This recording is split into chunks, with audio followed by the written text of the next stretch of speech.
Assalamualaikum warahmatullahi wabarakatuh. Jumpa lagi bersama Bapak Sarip Husin di video pembelajaran fikih. Materi kita kali ini yaitu tentang C. Benda-benda bersuci selain air dan hikmah dalam penggunaan alat-alat bersuci. Sebelum mulai, marilah kita bersama-sama mengucapkan basmalah. Bismillahirrahmanirrahim. Yuk kita mulai penjelasannya. C. Benda-benda bersuci selain air. 1. Benda padat. Benda padat selain air yang dapat digunakan untuk bersuci adalah benda yang mampu menyerap air. Contohnya adalah kayu, batu, tisu kering, tanah, pecahan genting, atau benda-benda lainnya. Semua benda tersebut harus dalam keadaan bersih. Bersuci dengan batu. Bersuci dengan batu agar hasilnya bersih dan sekaligus mensucikan, maka harus dipenuhi syarat-syaratnya. Cermati syarat-syarat berikut ini. Menggunakan 3 buah batu. Jika tidak menemukan 3 buah batu, diperbolehkan menggunakan 1 batu yang memiliki 3 sisi. Kebersihan menjadi alat ukur penggunaan 3 atau 1 batu. Dengan 3 sisi tersebut, oleh karena itu, selama kotoran masih menempel, wajib membersihkannya kembali meskipun telah 4 batu digunakan. B. Batu yang digunakan dapat membersihkan. Batu yang dipakai tidak terlalu datar dan runcing sehingga benar-benar dapat membersihkan kotoran di sekitar tempat keluarnya. C. Batu mengering. Buang air kecil maupun buang air besar yang hendak disucikan harus dalam keadaan belum mengering, sehingga sisa-sisa yang melekat benar-benar dapat dibersihkan. D. Belum berpindah.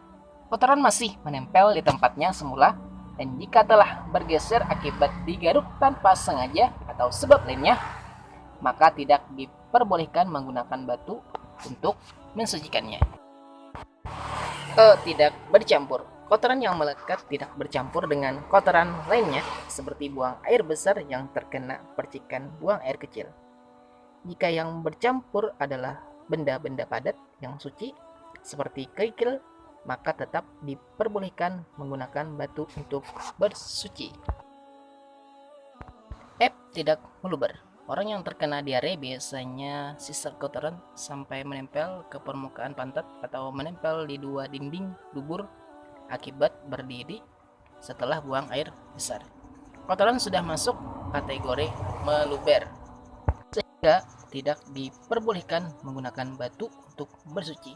Begitu pula buang air kecil yang meluber, sehingga keluar ujung kemaluan juga boleh lagi menggunakan batu. G. Batu dalam keadaan tidak basah. Batu yang terkena air, embun, atau air es yang mencair ketika hendak digunakan. Meskipun air yang membasahinya berupa suci dan mensucikan, tidak boleh batu yang basah digunakan bersuci. H. Batu dalam keadaan suci. Tidak boleh batu yang terkena najis atau tertempel najis digunakan untuk mensucikan. Penggunaan batu najis akan membuat anggota tubuh yang tertempel buang air kecil maupun buang air besar semakin najis keadaannya. 2. Menggunakan benda padat selain batu. Dalam kondisi tidak ada air yang suci dan mensucikan dan batu sebagai alat bersuci, maka diperbolehkan mensucikan buang air kecil atau buang air besar dengan menggunakan benda-benda lainnya dengan tujuan mewujudkan kemaslahatan. Hukum fikih memperbolehkan melakukan analogi atau kias yang menghasilkan kesimpulan ada tidaknya pengganti batu sebagai alat bersuci.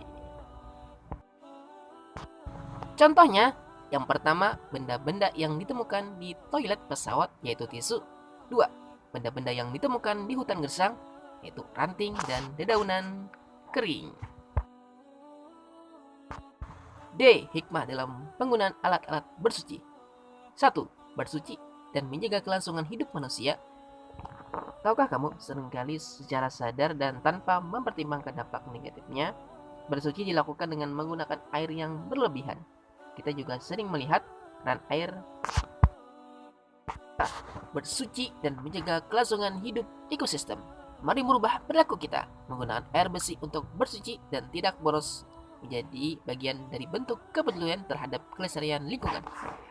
Keberlangsungan kehidupan manusia akan terjaga karena pasokan air bersih digunakan secara tepat, apalagi di tengah kondisi keterbatasan sumber-sumber air bersih. Karena surut dan mengeringnya mata air, sungai, dan waduk penampungan di berbagai wilayah Indonesia. Cukup sekian video pembelajaran kali ini. Apabila ada yang ingin ditanyakan, silahkan komen di bawah. Salah hilap, mohon maaf. Assalamualaikum warahmatullahi wabarakatuh. Sampai berjumpa lagi di video pembelajaran yang berbeda. Dadah.